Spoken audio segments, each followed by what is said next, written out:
Hoje vamos ter a nossa irmã Sueli e vamos agradecer por essa oportunidade de mais uma vez estarmos aqui na Casa Espírita para aumentarmos o nosso conhecimento, aumentarmos o nosso entendimento também sobre as leis de Deus, à luz da reencarnação, para que possamos compreender por que estamos aqui, para onde vamos, e a doutrina nos ajuda com certeza nessa nossa caminhada espiritual. Que a nossa irmã que fará uso da palavra seja intuída, inspirada pelos amigos espirituais que por certo aqui se encontram. Graças a Deus e que assim seja. Com vocês, Sueli, falando sobre os cuidados de Deus. Boa noite para todos nós. Embora nós já sabemos que Deus cuida de nós, mas parece que tem hora que a gente não raciocina muito bem ou não incorpora muito bem essa ideia. Porque a gente tem medo de tudo. A gente vive atormentado pelas coisas. A internet se encarrega de nos apavorar, né? De espalhar as notícias, sendo verdadeiras ou não, e as pessoas ficam muito assustadas. Independentemente dessa parte aí, a gente tem medo das coisas todas, né? A gente tem medo de viajar e acontecer acidente. Não, mas e se eu pego um avião e ele cai, e o ônibus se vira? A gente é muito atormentado pelos medos, né? Pelas nossas incertezas e com os nossos amores também, né? Seja criança, adolescente ou não importa isso. Quando pedem alguma coisa ou comunicam que vão fazer alguma coisa, a gente diz, mas você vai para lá? Então é sempre o medo, a preocupação, nossos temores, né, que estão dirigindo a nossa vida hoje. A gente não tem paz, né? A gente sai de casa, sai com medo. Outro dia eu estava conversando com uma moça na rua e ela estava tão assim, inquieta, e eu ainda falei assim, será que eu estou ocupando ela? Mas era ela até que estava falando comigo, nem era ela que me parou. Eu falei, será que eu estou alugando? Aí eu falei assim, você tá nervosa? O que aconteceu? Ela falou, não, é que eu fico aqui, eu estou apavorada, porque eu tenho medo de ser assaltada. A gente estava lá na Alberto Brown, em frente a uma loja lá. Então eu fico assim, olhando, porque eu fico, qualquer coisa eu saio. Eu falei, que isso? Você está doida, menina? Que nervoso é esse? Eu falei, se você for para uma metrópole, então você for para o Rio. Ela falou, não, mas eu não vou para lá.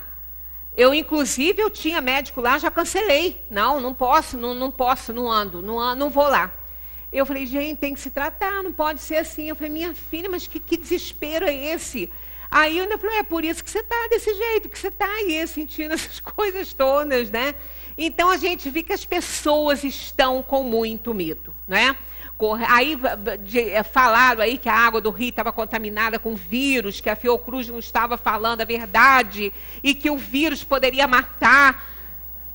Gente, olha, as pessoas estão desesperadas. Realmente, a gente fica imaginando assim, meu Deus, a doutrina espírita, ela é um alento na nossa vida.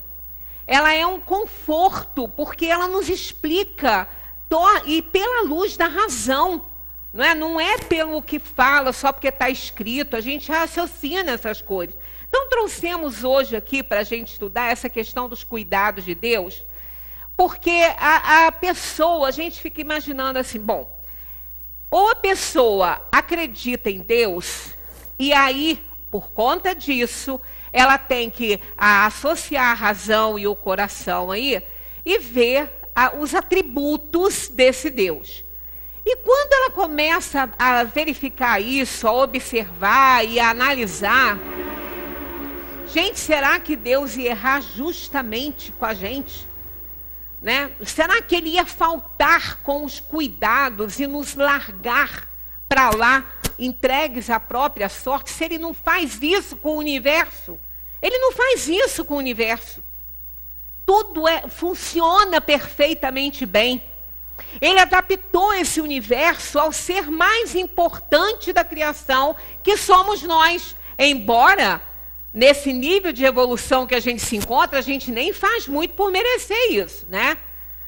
Mas nós somos, porque somos a sua imagem e semelhança. Nós somos feitos à imagem e semelhança de Deus. Então, por mais inferiores que a gente seja, e a gente é ainda, né, bastante inferior, por mais inferior que a gente seja, nós podemos fazer considerações a respeito de Deus.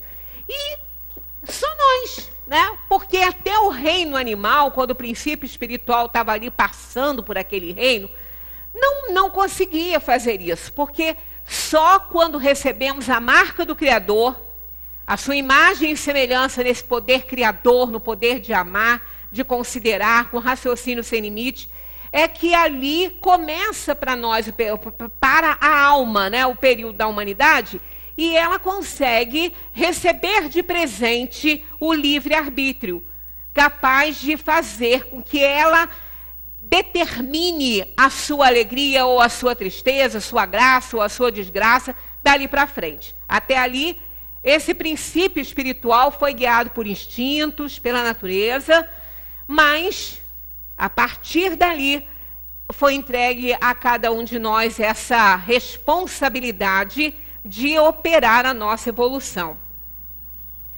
O medo, ele é importante, só quando ele sai do controle que não. Né? As inseguranças, isso tudo faz parte, somos muito inferiores ainda. Tanto que o medo, ele é instintivo. A gente não raciocina muito assim. Ah, não, eu vou ter medo disso porque, de primeira, né? De saída assim, eu vou ter medo disso porque isso pode me provocar isso. Não. Primeiro a gente tem o medo, a gente se assusta com a situação, aí depois é que a gente vai analisar. Então, ele é instintivo. Tanto que os animais têm medo. Eles têm medo. E eles não raciocinam como nós. Então, isso é instintivo e é importante por conta da lei de conservação.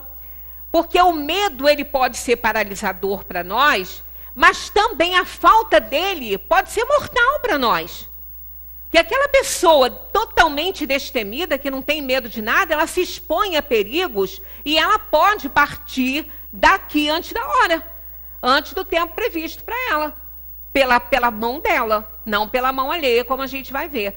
Então, nós somos, assim, bastante inseguros e o medo acaba saindo do controle.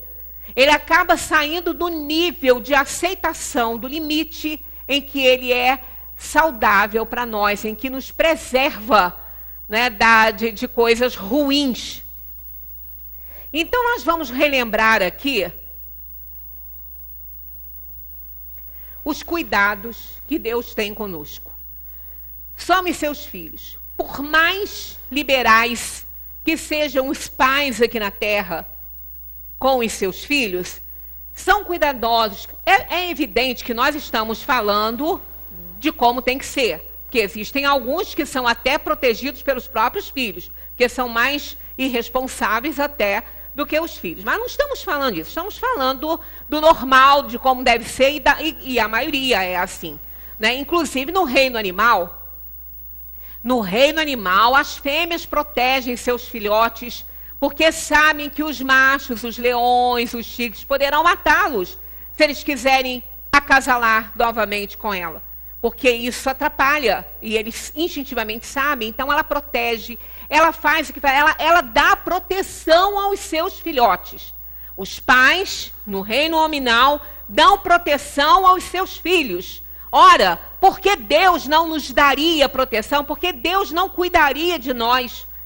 A gente tem que partir desse princípio. Se eu não acredito em Deus, tudo bem, aí é outra história. Mas se eu acredito num Criador que criou esse universo, que o mantém, aí eu não posso ter essa insegurança saindo dos limites aceitáveis. Tudo bem, são desafiadores os problemas do mundo, mas nós somos filhos de Deus e temos toda a inteligência necessária para preservar a nossa saúde. Precisamos sempre fazer o que nos é devido. né? Porque se a gente também ficar só contando como aquela criança que chega na ponta da escada, ela conta que o pai está do lado dela, ela desce de qualquer maneira, vai rolar a escada abaixo. Não, ela tem cuidados, mas ela procura os pais se ela não tiver certeza. Ela procura a mão do pai, da mãe, ela fica incerta, ela fica insegura. Se não tiver, ou ela desce de bombonzinho, ou ela desce de gatinho para trás, assim. As crianças são muito previdentes. A gente que pensa que não, elas não têm muito juízo ainda. Noção de perigo, mas o que elas já têm, elas atendem. Elas são, é instintivo isso também, né? Então é lógico, se a gente ficar confiando que Deus é pai, não vai deixar nada de mal acontecer comigo e eu ficar irresponsável diante da vida, aí é outra história também, mas a gente não pode agir dessa maneira. Então vamos seguir e vamos lembrar aqui, olha só, Deus isso aqui eu acho que está faltando uma pilhazinha. É a consciência cósmica do universo, presença imanente em sua criação. Então, olha só, gente, consciência cósmica do universo. Ele criou esse universo e é a presença imanente na sua criação, está em todos os lugares, sabe tudo. Nada acontece sem a sua permissão, sem que ele saiba que esteja acontecendo. Aristóteles diz que Deus é o motor supremo que movimenta o universo e sustenta a vida. Ora, a gente vai vendo todas essas coisas e ouvindo tudo isso, a gente vai ficar pensando assim, mas eu não preciso ter tantos medos, eu não preciso que o medo saia do limite, eu preciso do medo para me proteger de perigos maiores, mas não assim dessa forma, não é? Que vai me tirar o sossego, que vai me tirar a alegria, que vai me tirar, né, tudo que eu preciso ter para ter uma vida normal. Vamos ver aqui os objetivos das religiões, né? O objetivo, né, da religião, digamos assim, é educar para salvar, levar a criatura a atingir uma lucidez espiritual capaz de entender. Entender o quê? Né? Com essa lucidez que a religião deverá passar. É isso? A existência de uma inteligência suprema a qual estamos submetidos e que coordena todos os acontecimentos do universo. Então a gente vai caminhando, a gente vai vendo essa grandeza, né? Olha só, a existência de uma inteligência suprema, a qual estamos submetidos e que coordena todos os acontecimentos do universo. E a eficiência com que a natureza age em todos nós. Ela é totalmente eficiente. Deus criou esse universo e o adaptou para nós, seres inteligentes, feitos à sua imagem e semelhança. Com esse entendimento, se a gente não faz, deveríamos fazer, né? Podemos caminhar pacíficos e serenos no cotidiano, percebendo que está constantemente ganhando recursos da vida maior, mesmo quando se atravessa os transtornos existenciais. Aí, eu trouxe versos, e depois lá no finalzinho a gente lê inteiro. Esse salmo é maravilhoso, o Salmo 23. Mas as pessoas não interpretam ele muito bem, não. Normalmente, elas associam esse salmo ao retorno do espírito para a casa do Pai, né? Porque fala ali na morte. Ele é muito lido nas orações e nas preces de corpo presente, na hora da vigília, né? Está entregando o corpo à terra e a alma a Deus. Pois é, ele é muito associado a isso, mas é exatamente o contrário. Ele é a rogativa da alma ao reencarnar. É ao contrário do que a gente imagina, que é para quando a gente desencarnar, não. É a rogativa do espírito ao reencarnar e ter aí uma estada mais ou menos longa na Terra. Então, olha o primeiro verso dele, aí, ó.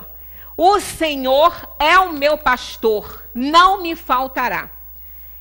Esse não, vocês devem estar estranhando, porque normalmente vem escrito nada, mas não é. Não é nada. Não sou eu que digo isso, não. Eu nunca me conformei com esse nada, porque eu adoro o Salmo, mas o nada me incomodava. Eu digo, não, isso não pode estar certo. Algumas Bíblias trazem dessa maneira, eu falei, mas isso não está certo. Aí fui buscar algumas traduções mais antigas, né, mais remotas aí, e não é o nada, é não. E faz todo sentido, porque a gente não está preocupado com as coisas, deveremos estar preocupados com o Pai, que não vai nos faltar. Então faz todo sentido que seja não, e não o nada. O Senhor é o meu pastor, não me faltará. Quem não vai me faltar é Ele, não são as coisas, é Ele que não vai me faltar. Ele não me faltando, obviamente que as coisas necessárias à minha vida também não vão me faltar, dependendo das minhas provações e das minhas expiações. Então, sem dúvida, é não, e não o nada. Então, olha a rogativa do Espírito ao reencarnar. O Senhor é o meu pastor, não me faltará. É muito complicado um espírito reencarnar, ele se assusta, ele vem trazendo um conjunto de provações e expiações que ele não sabe se ele vai conseguir dar conta. É um mergulho na carne, como aquele mergulhador coloca todo o seu equipamento para mergulhar em águas profundas e ele vai, sabendo que está sendo assistido pelos técnicos que estão no barco, pela roupa que está usando, pelos instrumentos todos, mas ele tem medo. Ele tem o limite necessário do medo, porque ele está indo para águas profundas. Ele não sabe bem o que ele vai encontrar lá. E assim a alma, ao reencarnar, também tem esse temor. É duro para ela, é difícil, ela se assusta. Porque ela vem para cá sabendo que ela tem que dar conta para ela evoluir, ela precisa dar conta do conjunto de provações e expiações que ela escolheu para ela. Ela precisa. Então ela vem com um certo temor. Então o Espírito vem para a Terra e ele faz esse chamado aqui. O Senhor é o meu pastor. Ele evoca Deus, né? Não me faltarás. Não vai ficar exposto, né? De qualquer maneira. E continua. Ele continua pedindo, olha. Deitar-me faz em verdes pastos. Guia-me mansamente a águas tranquilas. Refrigera a minha alma. Ele sabe que ele não vem para cá fazer turismo. Ele sabe que ele vem para cá resgatar um passado delituoso. E é dureza. Não é fácil, não. Vai vir dor, vai vir sofrimento, vai vir privação, vai vir decepção, vai vir doença. Ele sabe disso, ele fez a escolha. Ele fez a escolha, ele sabe exatamente o que vai acontecer.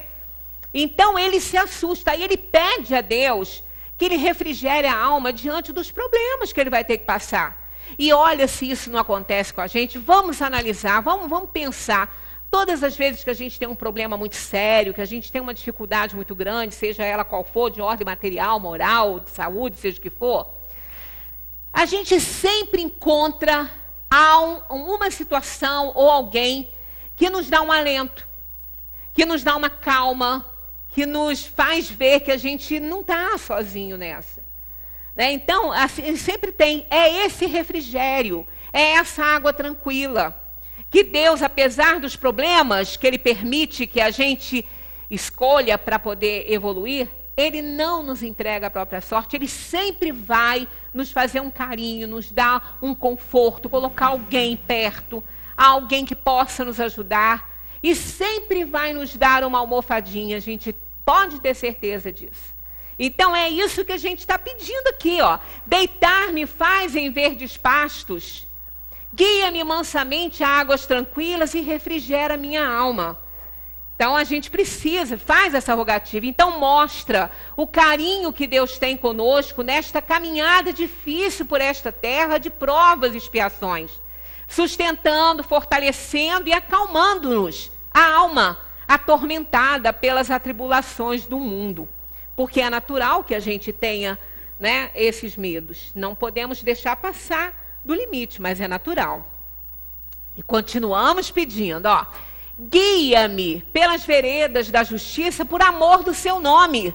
Por quê? É o pastor que guia o seu rebanho pelos caminhos seguros, honrando os seus atributos, que quais são? Soberanamente justo e bom. Alguém que é soberanamente justo e bom não pode deixar que nada que não tenha que acontecer conosco, que aconteça, que a dor e o sofrimento que não tivermos que passar não vão acontecer. Ele é o Criador, é o Pai, é aquele que nos protege, que nos guia. Como aquele Pai aqui na terra também, não vai deixar que nada de mal aconteça a um filho seu, se ele pode evitar, e se o filho não tiver que passar por aquilo. E se tiver que passar, ele vai ficar junto.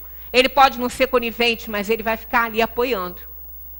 Então, como aquele, a gente já até contou isso aqui, um ritual de passagem numa tribo indígena, em que o índiozinho, para ele mudar, né, para ele passar para um outro estágio, onde ele já possa fazer algumas coisas, ele tem que ficar uma noite inteirinha na floresta sozinho. Ele vai para lá, o pai vai colocar ele lá, ele vai ficar lá sozinho, sem ninguém. E ele está com os olhos vendados, ele não pode tirar a venda dos olhos, ele tem que permanecer assim. Então o pai avisa que ele vai escutar muitos barulhos, que ele vai ver a aproximação de animal, mas que ele tem que se manter assim, com fé que ele vai vencer. E assim ele fica lá. E ele fica muito assustado, apavorado, ele chora, mas ele está lá, daquele jeito. Não tirou a venda e ficou lá, sustentando aquela situação. Pela manhã, o pai nem por um minuto se afastou dele. Ele não sabia que ele estava ali. Ele não via, ele estava com os olhos vendados. Ele não enxergava o pai, não via o pai ali. Mas o pai ficou próximo a ele. Porque precisava protegê-lo daquilo que ele não tivesse que passar. Dos perigos que ele poderia correr e que ele não merecesse passar. Então o pai ficou ali, mas ele não sabia. Aí de manhã o pai foi até ele, tirou a venda dos olhos e ele ficou feliz, porque amanheceu e ele conseguiu vencer. Então olha só, e o pai disse isso para ele. Ele falou assim: pai, como você pôde me deixar aqui? E se acontecesse alguma coisa? O pai falou: eu não te deixei aqui. Eu fiquei com você, você só não sabia que eu estava aqui. Então isso é Deus na nossa vida. A gente não está vendo, mas somos seus filhos. E Ele não vai deixar que nada que a gente não tenha que passar, que a gente passe. Ele é soberanamente justo e bom. Aí vem a frase: ainda que eu ande pelo vale da sombra da morte, não temerei mal algum, porque tu estás comigo. Não é a morte propriamente dita isso. O que nos leva a interpretar que não é a morte do corpo? O tempo verbal. Olha lá. Ainda que eu ande. Isso é o modo subjuntivo. Os verbos, quando estão no modo subjuntivo, eles são o modo da incerteza. Eu não sei se vai ser. Ainda que eu vá à tua casa, ainda que eu saia com você, ainda que eu arranje um trabalho, eu não sei se as coisas vão acontecer. O da certeza é o indicativo, é aquele, certo, eu faço, eu vou. Agora, se eu for, quando eu for, não estou nem afirmando que vou. E aqui, esse andar está no subjuntivo. Aí a gente entra naquela questão: quem não vai morrer? Conhecem alguém? Quem não vai morrer? Vai. Todos nós vamos, graças a Deus, nós vamos. Aí que está a questão. E não poderia ser no subjuntivo. Quando eu andar, né? Eu vou andar. Aí é outra história. Mas aqui, ainda que eu ande, eu não sei se eu vou andar, mas para a morte a gente sabe que vai. Agora, o que é isso então? Ó, mostra o conforto e o consolo diante dos momentos mais difíceis na terra. Provas, expiações, doenças, sofrimentos, morte de entes queridos e tudo mais. E ainda por cima, olha o que tem antes. Pelo vale da sombra da morte. Não é a morte, é a sombra dela. É aquela doença, é o problema, é o desespero, é o sofrimento, é uma sombra da morte, mas não é ela. isso aí eu posso não passar. Não é uma regra que todos vão sofrer, tanto que às vezes a gente aprende no Espiritismo, quando o espírito reencarna, ele às vezes não está preparado para fazer o resgate que ele tem que fazer. Ele vem para o mundo, ele se fortalece aqui, ele tem a chance, né, de se tornar uma pessoa mais compreensiva um pouquinho, para, nas encarnações seguintes, ele resgatar um passado bem difícil dele. Então, naquela encarnação, as coisas vão passar, não tão em brancas nuvens, como diz Francisco Otaviano, né? Quem passou pela vida e não sofreu. Não tanto assim, mas sem grandes problemas. Então, esse não tem grandes problemas. Pode não ter. Ou outras pessoas terem grandes problemas e não encará-los como grandes problemas. Então, isso vai depender de um e de outro. Mas a morte não. A morte é para todo mundo. É igual para todo mundo. Todo mundo vai partir. Então, esse, ainda que eu ande pelo vale da morte, ainda que eu tenha meus problemas, ainda que eu tenha minhas doenças, minhas dores, meus sofrimentos, não temerei mal algum, porque tu estás comigo. Quer dizer, estará ali me ajudando, me consolando, né? O meu anjo da guarda. Então, eu não vou temer por isso, porque eu tenho meus problemas, eu vou ter minhas doenças, eu vou ter minhas dores, mas tu estarás comigo. Então, é aquela certeza que a gente tem do amor do Pai. A tua vara e o teu cajado me consolam. Ora, a vara e o cajado, ainda usados pelos pastores palestinos, protegem as ovelhas do ataque dos lobos. E o cajado, também chamado de bácula, chamam as ovelhas para si, pois possui um sininho. Simbolizam a proteção de Deus, espantando todo o mal que não tenhamos que passar, e nos chama para perto, já que nenhuma ovelha do seu rebanho se perderá. Então isso é um conforto, é um consolo para nós, é uma paz, né? A gente saber que somos assim, protegidos por Deus. Cientificamente, temos as comprovações da existência dessa inteligência por cientistas e físicos que estudam o universo e suas constantes. Ora, não é só porque a Bíblia diz, porque o Espiritismo diz, porque a outra religião diz que Deus é assim. Não, não é isso. Temos comprovações científicas dessa inteligência suprema, que é a definição que Kardec deu no Livro dos Espíritos, na questão 1, né, que inicia o livro. O que é Deus? Ele não pergunta quem, porque personifica. Ele pergunta o que é. Inteligência suprema, causa primária de todas as coisas.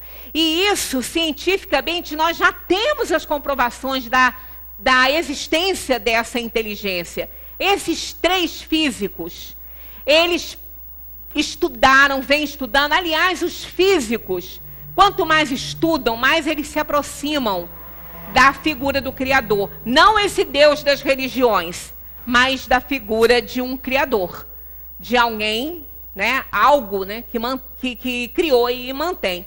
Então, o cosmologista britânico Paul Davies, John Wheeler, nome dos mais famosos no campo da física, Paul Dirac, Prêmio Nobel da Física, eles se juntaram, fizeram um estudo maravilhoso sobre o universo ser a criação de Deus. John Wheeler chega quase a ser teológico quando ele afirma que os princípios da mecânica exigem que o cosmos crie uma observação participante. Olha, que coisa mais linda. Observação participante. É a imanência de Deus que a gente aprende, né?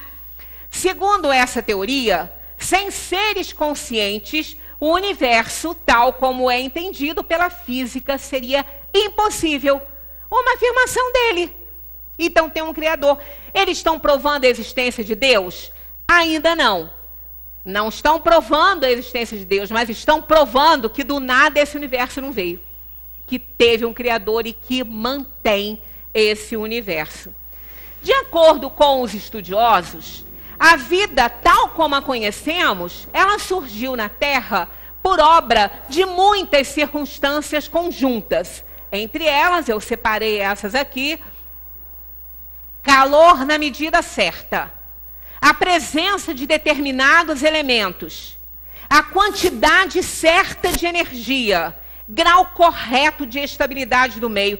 Olha os adjetivos, olha aí, certa, tá vendo? Correto, tem que ser certo, tem que ser aquele ponto. Aquele pontinho que a gente não sabe como dar, nem eles conseguem isso. E qualquer coisa que saísse disso aí, a vida não surgiria na Terra. Então eles descobriram coisas maravilhosas. Uma perfeita conexão entre o macrocosmo e o micro.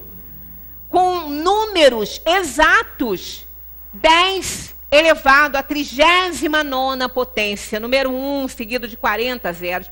Então, isso aí são certezas, são números exatos.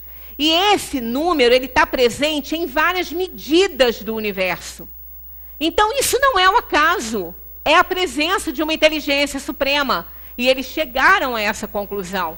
Então, eles estão chegando, e nós que estudamos isso, que aprendemos isso tão de perto, e na nossa simplicidade, a gente não consegue ter essa confiança que eles estão tendo em Deus, no Criador, que mantém esse universo. Então, olha só, essa matéria, para quem quiser consultar, e tem um R lá, está errado ali. Esta matéria foi publicada pelo jornal O Globo em 10/11 de 1985, hein?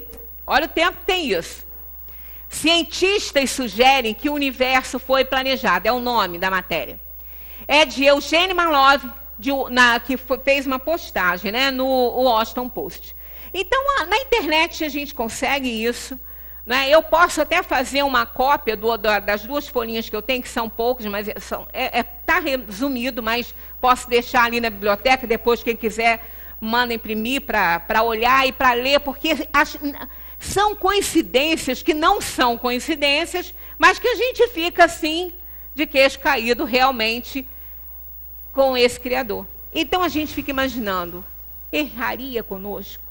Ele cuidou de cada pontinho, de cada coisinha, vai errar na gente? Isso aí é um absurdo. Se ele não deixou nada disso entregue, vai deixar o ser mais importante que ele criou, que somos nós? Então é lógico que nós estamos sob a supervisão total do Criador. E nada vai nos acontecer sem que tenha que acontecer. E o que tiver que acontecer, vai acontecer, porque foi escolha nossa. Então vamos continuar, ó. Existe um plano para as nossas realizações nesta terra.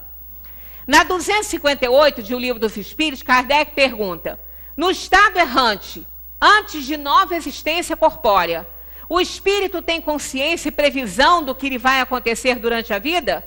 Eles respondem isso aí, ó. Ele mesmo escolhe o gênero de provas que deseja sofrer. Nisso consiste o seu livre-arbítrio. Então, a gente que escolheu a vida que a gente tem, nós fizemos essa escolha. Na 851, Kardec pergunta: há uma fatalidade nos acontecimentos da vida, segundo o sentido ligado a esta palavra?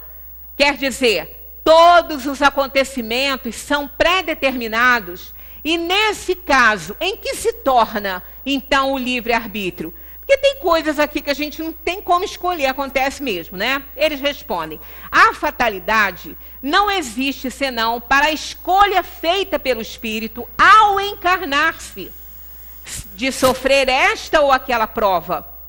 Ao escolhê-la, ele traça para si mesmo uma espécie de destino, que é a própria consequência da posição em que ele se encontra.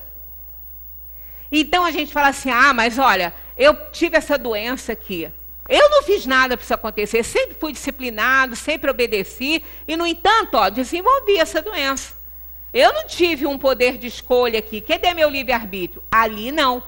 Ele usou o livre-arbítrio dele quando ele fez a escolha das provas antes dele vir para o mundo, para ele poder resgatar o passado dele. Então nunca foi nada imposto. Deus só impõe quando a gente não tem condição de escolher. Mas na nossa situação nós já temos. E fizemos essas escolhas. Aí há quem diga assim: ah, eu não posso ter escolhido a minha vida. Só se eu estava doido, né? Eu fui escolher isso. Foi escolher isso. Foi escolher nascer aqui no Brasil e não na Noruega? Sim, escolheu nascer no Brasil e não na Noruega. Porque você não tem ainda evolução para nascer na Noruega, não. Né? Tem que ficar aqui aprendendo, sofrendo os efeitos da sua falta de responsabilidade em outras encarnações. Aí sim. Então a gente escolheu. Só que a nossa visão de espírito é diferente da nossa visão aqui de mundo aqui. Depois que a gente está aqui, a gente fica influenciado pelas coisas do mundo, acha, eu não posso ter escolhido isso para mim. Escolheu, sabe por quê? Viu a felicidade dos justos e quis também. É a inveja branca, né? É a inveja boa. Aquela de querer para si o que o outro tem de bom. Não quer dizer que seja ruim, claro que não. Os exemplos, né, são importantes para a gente. E a gente deseja também ficar feliz, né? Isso não é pecado nenhum. Então a fatalidade, ela só nesse momento. Porque depois o que a gente passa aqui, a maneira da gente agir, vai depender da gente. Olha só, eles dizem, falo das provas de natureza física. Porque no tocante às provas morais e às tentações, o espírito, conservando seu livre-arbítrio sobre o bem e o mal, é sempre senhor de ceder ou de resistir. Então eles estão falando das coisas materiais, das provas, inclusive dos sofrimentos, mas não da conduta, não na forma como esse espírito vai encarar. Quando ele fala assim, mas eu não podia ter escolhido essa vida para mim, ele já está se revoltando, né? Ele já não está aceitando. Então, isso aí é o livre-arbítrio dele que está colocando ali em uso o seu raciocínio ali para aceitar ou não a sua situação. Ele fez a escolha, mas aqui, como que ele vai lidar com essa situação, como que ele vai encarar isso tudo, isso vai depender da escolha que ele fizer naquele momento ali. Porque a escolha do problema ele já fez antes de reencarnar. Na 258A, Kardec pergunta, mas não é Deus que lhe impõe as tribulações da vida como castigo? Primeiro que a palavra castigo já está pesada, né? E eles respondem, nada acontece sem a permissão de Deus. Porque foi Ele quem estabeleceu todas as leis que regem o universo. Tem mais coisa, né? Lá no Livro dos Espíritos, vocês podem pegar essa questão e dar uma lida. Eu coloquei só os 2 parágrafos aqui, né? Dando ao espírito a liberdade de escolha, deixa-lhe toda a responsabilidade dos seus atos e das suas consequências. Então, a dor e o sofrimento, Deus não mandou para a gente. Ela vem como consequência das nossas atitudes. O que a gente escolhe é para melhorar e resgatar, mas essa escolha tem uma consequência. E ela pode trazer dor e sofrimento, mas não é Deus que está mandando isso. Foi a escolha que eu fiz para resgatar um passado meu de erros. Então, não é Deus que nos impõe. A gente faz o plano, a equipe que nos ajuda, o próprio anjo da guarda, vai analisar aquilo e nos conhece muito bem e vai falar, você não tem condições ainda de enfrentar essa situação, não. Vai ser derrotado. Aí eles não permitem aquela escolha, porque sabem que a gente vai nascer já com uma probabilidade de derrota na encarnação? Não. Então, eles deixam as escolhas, porque é como aquele que vai com uma cólica renal para um hospital, desesperado. Ele deixa fazer qualquer coisa, ele tem horror à injeção, mas ele não quer nem saber, pode vir aquela que for. Ele quer se livrar da dor. E a escolha do espírito para reencarnar é mais ou menos assim. Ele vê a felicidade dos justos, ele vê o sofrimento que ele ainda se encontra, e ele quer se livrar disso tudo e quer ser tão feliz quanto o justo que ele está vendo. Aí ele aceita tudo, ele quer tudo, ele faz escolhas que ele nem pode aguentar, mas ele faz. Mas aí não é permitido. Quando a gente escolhe, é por isso que depois que a gente está aqui com as nossas escolhas, com a nossa vida, com certeza nós podemos dar conta de tudo, porque senão Deus não teria permitido aquela escolha. Se Ele permitiu, é porque Ele sabe que a gente pode dar conta. Aí, o trabalho é nosso. Porque se a gente não der, é porque a gente não fez o esforço necessário, né? Aí vamos aqui, ó. Se um perigo vos ameaça, não foste vós que criastes, mas Deus. Tivestes, porém, a vontade de vos expordes a ele, porque o considerastes um meio de adiantamento. E Deus, então, o permitiu.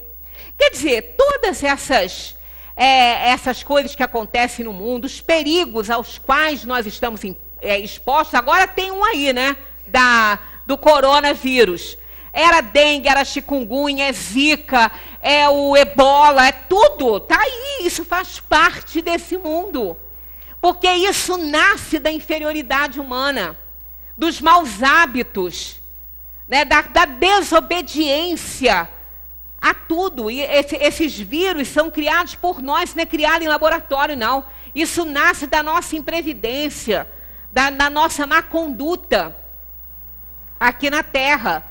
Mas a gente se expõe, nós tivemos o desejo, nós estamos aqui nesse país, não estamos lá na China. Claro que com essa integração global, ele rapidinho chega aqui, já está, né, em algumas situações aí de suspeito. Mas isso não importa, nós não estamos lá. Aonde está o foco, a gente não está lá, a gente está aqui. Então, cada um vai passar por aquilo que ele tiver que passar.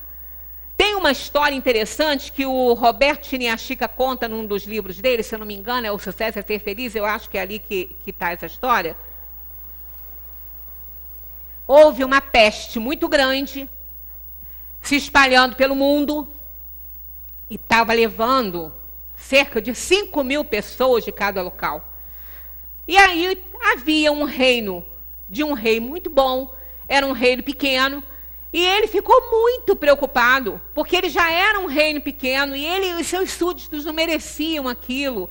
E ele fala, ele foi implorar, então, foi até os limites, né, as fronteiras do reino, com os outros lugares onde a peste já estava atuando, e mandou chamar a peste, conversou com ela, tentando negociar, que não queria que ela levasse ninguém do reino dele.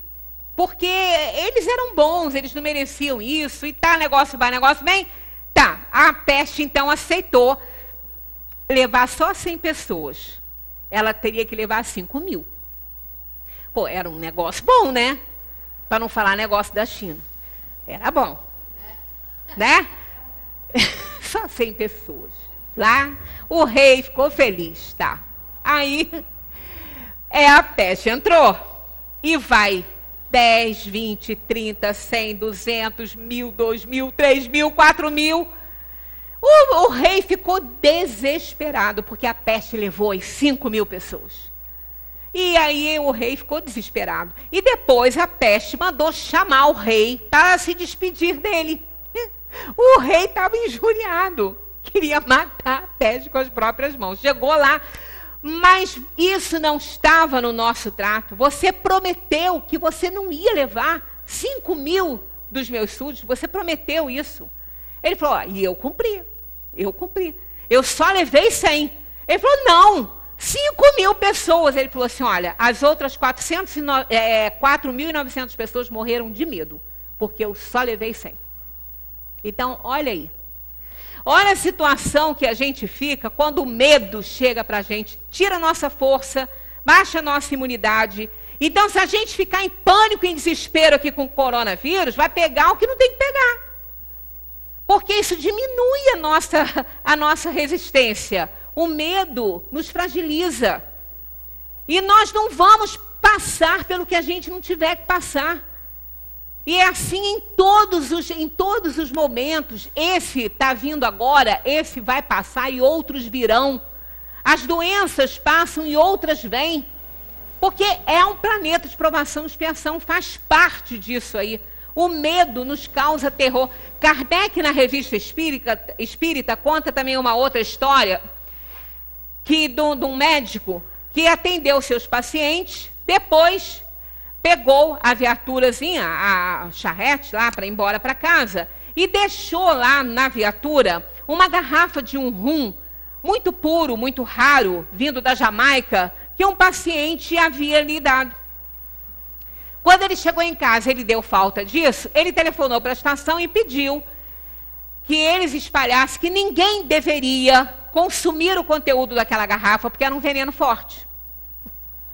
Não demorou muito, ele começou a receber notícia que 3 ou 4 funcionários da estação estavam passando muito mal, com dores horríveis, com cólicas horrorosas. e que estavam para morrer. Aí ele falou assim, pode falar com eles que eles não têm problema nenhum, porque o que eles beberam foi um rum maravilhoso, raro, que eu recebi. Eu falei do veneno que era para ninguém tomar, mas já que tomaram, agora está aí, ó. Não tem problema nenhum. O máximo que pode acontecer é ter um desconfortozinho pela quantidade que eles beberam, mas não tem nenhum veneno, e eles já estavam à beira da morte, né? Para eles, quer dizer, o medo causa isso, dá aquele frio, e a gente sabe que o frio, né? O frio pode estender nervos, aí causar cólicas. É uma série de coisas que pode acontecer. É igual aquela pessoa que é hipocondríaca. Se souberem que o fulano está com uma doença, ela já está mal, ela já tem que procurar médico, ela vai morrer também. Então isso é o nosso, é a nossa fragilidade por conta do medo que a gente passa. Então nós somos muito expostos a tudo. Se a gente imaginasse a quantidade de vírus e bactérias que nós somos expostos a todo instante, pira. Beijo na boca, nem pensar. Nem pensar, porque não é, Valéria, não é uma área bastante contaminada, está aqui a nossa odontóloga aqui para confirmar isso. Muita bactéria. E, no entanto, ninguém morre porque está beijando. O máximo que pode acontecer é pegar, às vezes, um probleminha, um herpes, alguma coisinha assim que cura, né? Ninguém vai morrer por causa disso. Nós temos tantas bactérias, a gente tem esse coronavírus. No nosso organismo a gente tem. A gente tem estreptococos que mata às vezes. A gente tem ele aqui na nossa garganta, ninguém está morrendo assim. Nós temos o nosso sistema imunológico, a gente tem que fortalecer. Agora como, né? Com os nossos pensamentos ajudam muito. Então, olha só, certas pessoas escapam a um perigo mortal para cair em outro. Parece que não podem escapar à morte. Não há nisso fatalidade? E eles dizem, fatal no verdadeiro sentido da palavra, só o instante da morte. Chegado esse momento, de uma forma ou de outra, a ele não podeis furtar-vos. Tivemos um problema desse aqui naquela tragédia de Friburgo. Uma família que morava num prédio lá em Olaria, o prédio estava condenado e ia desmoronar, eles tiveram que sair. Aí eles foram, não sei se foi para São Geraldo, chegaram lá para onde eles foram, o prédio desabou e matou a família inteira. Então tinha que ser. Tinha que ser. Não adianta a gente ficar nessa tensão, porque isso faz parte do nosso conjunto de provas e expiações. Assim, isso aqui é muito importante. Qualquer que seja o perigo que vos ameace, não morreremos se a nossa hora não chegou? Não morrerás. É o que eles falam de início. E tens disso milhares de exemplos. Mas quando chegar a tua hora de partir, nada te livrará. Deus sabe com antecedência qual o gênero de morte por que partirás daqui. E frequentemente teu espírito também sabe, pois isso lhe foi revelado quando fez a escolha desta ou daquela existência. Quando o espírito faz a escolha da sua existência, onde que ele vai nascer, qual cultura que ele vai viver, o que ele vai fazer, ali naquela escolha já está o gênero de morte que ele também está escolhendo. Porque dependendo da profissão dele, dependendo do local em que ele vai nascer, ele vai estar muito mais propenso a um determinado gênero de morte do que a outro. Então, isso é uma escolha que a alma faz. Agora, seja qual for o perigo que vos ameace, não morrereis? Eles dizem não morrerás. Veja bem, pela mão dos outros, pela nossa a gente vai. Tá? Aqui nessa avenida, o perigo é constante, nos ameaça constantemente. Em alguns lugares é um desafio atravessar. Né? Então, a ameaça é constante. Mas se a gente não tiver cuidado e olhar e prestar atenção, vai morrer antes da hora. Aí é uma opção nossa, a gente não prestou atenção. Pode morrer antes da hora nesses casos? Pode. Agora, eu presto atenção, eu estou com cuidado, como aquele caso que aconteceu na frente do centro aqui há alguns anos. Não sei se vocês lembram disso, morreram aqueles 2 rapazes aqui na frente. Eles eram funcionários do Banco do Brasil, eles estavam abraçados, conversando, olhando para o fluxo da carraria, para atravessar, porque a mão é para cá, né? Eles estavam certíssimos, olhando, prestando atenção, um conversando com o outro, estavam abraçados. Ali, um com a mão no ombro do outro assim, eram muito amigos, inclusive um deles era pai de um colega do meu filho que estudava com ele. Então eu estava ali, olhando, esperando. E nisso que eles estão esperando, porque estava o fluxo grande, eles não viram uma carreta dando ré. Silenciosa, porque ela estava muito devagarinho, muito devagarinho. E algumas pessoas que estavam chegando para o centro estavam vendo e gritavam, mas eles não estavam entendendo porque que estavam gritando, eles estavam conversando entre eles e não deu tempo. Bateu com a carreta, bateu com a cabeça, passou em cima da cabeça de um deles. O outro ficou vivo, mas um morreu. Foi uma tragédia, uma coisa horrível. Então isso foi imprudência deles? Não, eles estavam prestando atenção no fluxo. Tinha que ser uma morte trágica. E aí ele não viu. Ele não viu porque ele tinha que olhar para lá mesmo. Né? Porque quem vai imaginar uma carreta que estava parada começar a dar ré? Quer dizer, o motorista, se teve culpa ou não, isso não vem ao caso, mas a gente está mostrando fatos que, pela mão dos outros, a gente não vai antes da hora. A gente vai pela nossa mão. Até na reação que a gente tem a um assalto, a gente pode morrer antes da hora. Porque medir força com um assaltante, a chance da gente perder é grande.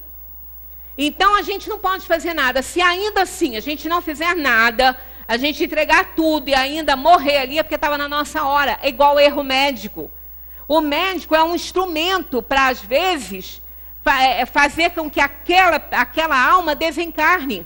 Pela sua negligência e imprudência, ele vai ser responsabilizado por isso.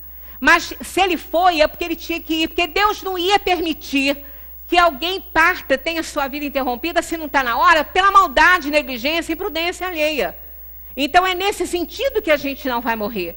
Seja qual for o perigo, se eu não estiver participando dele, se eu não for irresponsável, não vai me acontecer nada. Eu tenho que fazer a minha parte. Senão, eu vou sim. O que orienta o espírito na escolha das provas? Ele escolhe as que lhe podem servir de expiação, segundo a natureza de suas faltas, e fazê-lo adiantar rapidamente. A providência divina, agindo em nós, ajuda-nos a escolher. Olha, até nisso nós temos ajuda, né? Então a gente não tem nem do que reclamar. Aí vem as perguntas: por que tanta preocupação com o nosso destino? Mais um olho. E com fatos que não estão no nosso controle. Por que tentar forçar certas coisas para que aconteçam? Por que tanto medo de tudo? Se nós temos as provas que Deus não nos abandona, por que a gente tem medo de tudo? A gente só tem que ter o medo necessário para nos livrar de males que a gente não tem que passar. Mas nesse limite aí que as pessoas estão, né, uma coisa tenebrosa isso, né? Aí vem: ajuda-te que o céu te ajudará. Pedi e se vos dará. Buscai e achareis. Batei a porta e se vos abrirá. Porque todo aquele que pede, recebe. Quem procura, acha. E se abrirá aquele que bater a porta. Então, se a gente está batendo, a gente está fazendo a nossa parte, a gente está buscando ajuda. Não vamos também ficar orando, pedindo as coisas, sentado num sofá. Porque não vai cair nada no nosso colo. Não vamos ficar pedindo: ai, tomara que esse coronavírus venha e não me pegue. E eu não pegue essa doença. Mas não cuida, não lava a mão, não tem higiene, não tem cuidados. Então a gente precisa fazer a nossa parte.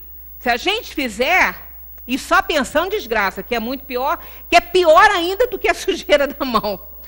Também, qual é o homem dentre vós que dá uma pedra ao filho quando lhe pede pão? Ou se lhe pede um peixe, lhe dará uma serpente? Se sendo maus como sois, sabeis dar boas coisas para os vossos filhos, com quanto mais forte razão vosso Pai, que está nos céus, dará os verdadeiros bens àqueles que lhe pedem. Está em São Mateus. Então nós somos protegidos pelo Pai. Ninguém sabe de fato por que as coisas acontecem e como vão acontecer. O problema é que a gente acha que sabe. e quer controlar o incontrolável, o que está longe de si, não tem como, né? Não precisamos constantemente assumir o controle das coisas, precisamos apenas fazer a nossa parte. Só isso que a gente deve fazer. Porque aquilo que a gente não estiver conseguindo, que não estiver no nosso controle, estará no controle do Pai. E Ele o fará. Não tenhamos dúvidas disso. Preparas-me, olha o outro pedido. Preparas-me uma mesa, seguindo o Salmo, né? Na presença de meus adversários. Unges a minha cabeça com o óleo, o meu cálice transborda de júbilo. O que é isso aqui? As provações, expiações. O que a gente está pedindo, que Deus dê a oportunidade de vir ao nosso encontro as provações e as expiações que a gente tem que passar. Está ali, ó. Preparas-me uma mesa na presença de meus adversários. Mas olha o que pede. Unge a minha cabeça com óleo, quer dizer, refrigera a minha alma, me protege, me abençoa. O meu cálice transborda de júbilo, porque eu tenho certeza que estou abençoado para cumprir minha aprovação, a minha expiação. Então, esse pedido mostra a oportunidade que Deus nos oferece de resgatarmos o nosso passado delituoso. Então, essa mesa são as provações, são aqueles com quem nós temos que nos reajustar.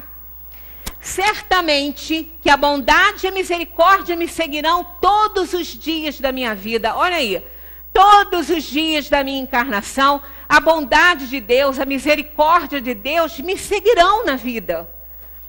A onipresença divina nos garante Deus em toda parte, como também dentro de cada um de nós.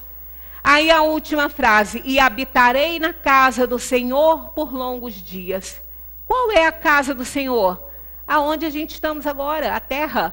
É uma das moradas da casa do Pai, que está lá no Evangelho. Há muitas moradas na casa do Pai e essa é uma delas. Portanto, a nossa estada aqui tem que ser muito cheia de gratidão. Gratidão por essa vida, gratidão pela família, até pelos inimigos que nos ajudam a resgatar o nosso passado. Por tudo, nós temos que garantir que a nossa estada na terra seja o melhor que nós pudermos fazer. Temos que ser extremamente gratos a Deus por essa oportunidade valiosa que nos coloca aqui, mas está sempre a nos oferecer como aquela plantinha que a gente ama, que a gente bota no vasinho, mas que a gente rega, que a gente cuida, que a gente acaricia. Somos as plantas. Somos plantas de Deus que Ele plantou num dos seus jardins na vida. E esse é um dos jardins de Deus, né? Portanto, esse quadro supimpa que está aqui, ó, adoro esse adjetivo, é demodé. Mais demodé não é possível, né? A palavra demodé. Mas veja se não é supimpa. Supimpa é o suprassumo da beleza e de ser bom, né? Tá lá, ó. Gratidão, felicidade, alegria, bom humor, otimismo, amigos, trabalho voluntário, ocupação, solidariedade, fé, compaixão, disciplina, amorosidade, perdão. Tudo isso vai nos assegurar a saúde da alma. E alma saudável não pega doenças atuais. Alma saudável não é contaminada por vírus e bactérias do mundo atual. A alma saudável adoece pelas doenças kármicas que ela escolheu ao reencarnar. Mas ela não contrai aqui de causas atuais. Porque os pensamentos, tudo isso que está nesse quadro supimpa, põe o nível de proteção do corpo, a imunidade altíssima. Não pega nada. Quando foi que essas grandes personalidades, Chico Xavier, Madre Teresa, Irmã Dulce, pegaram doenças daqueles que eles cuidaram? E eram doenças horríveis. Não pegaram. Tinham as suas próprias doenças, que não eram de causas atuais, e sim escolha de provas para que pudessem continuar evoluindo. Então, quanto mais nós fazemos o bem, quanto mais nós ajudamos, quanto mais nós nos comovemos com a dor do outro, quanto maior for o nosso processo na vida para fazer o bem, quanto maior for a nossa empatia na nossa vida, mais alto estará o nosso nível de imunidade. Então, isso é o que nos dá garantia de não pegarmos doenças atuais. Fizemos uma abordagem, inclusive com esse quadro aí, sou doente porque tenho doenças ou tenho doenças porque sou doente? Então, isso aí tá lá gravado no YouTube. Explica sobre essa questão das doenças, não é isso? Agora, para a gente encerrar, a gente lê inteiro. O Senhor é o meu pastor, não me faltará. Deitar-me faz em verdes pastos, guia-me mansamente a águas tranquilas. Refrigera minha alma, guia-me pelas veredas da justiça por amor do teu nome. Ainda que eu ande pelo vale da sombra da morte, não temerei mal algum, porque tu estás comigo. A tua vara e o teu cajado me consolam. Preparas-me uma mesa na presença de meus adversários. Unges a minha cabeça com óleo, e o meu cálice transborda de júbilo. Certamente que a bondade e a misericórdia me seguirão todos os dias da minha vida, e habitarei na casa do Senhor por longos dias. Então, essa é a rogativa da alma ao reencarnar. Tenhamos confiança, tenhamos certeza que não estamos abandonados à própria sorte. Agora, precisamos fazer a nossa parte. E fazer a nossa parte é colocar aquele quadro supimpa ali na nossa vida, sermos gratos, mais solidários, bondosos, dentro dos nossos limites, porque ninguém é santo nessa terra. Ninguém está aí querendo virar santo, mas os espíritos sabem muito bem quando nós estamos fazendo o esforço necessário para domar as nossas tendências inferiores. Assim que o espírita é reconhecido, não é por ser santo, é por fazer o esforço necessário para domar as suas tendências inferiores. E o trabalho em favor do bem, ajudar o próximo, pelo simples propósito de ajudar, com certeza vai nos tranquilizar e vai nos garantir uma saúde, não só física, como principalmente mental. Então, essas frases aqui do Livro dos Médiuns, eu adoro. Ao verdadeiro espírita, nunca faltará oportunidade de fazer o bem. Há corações aflitos a aliviar, consolações a dispensar, desesperos a acalmar e reformas morais a operar.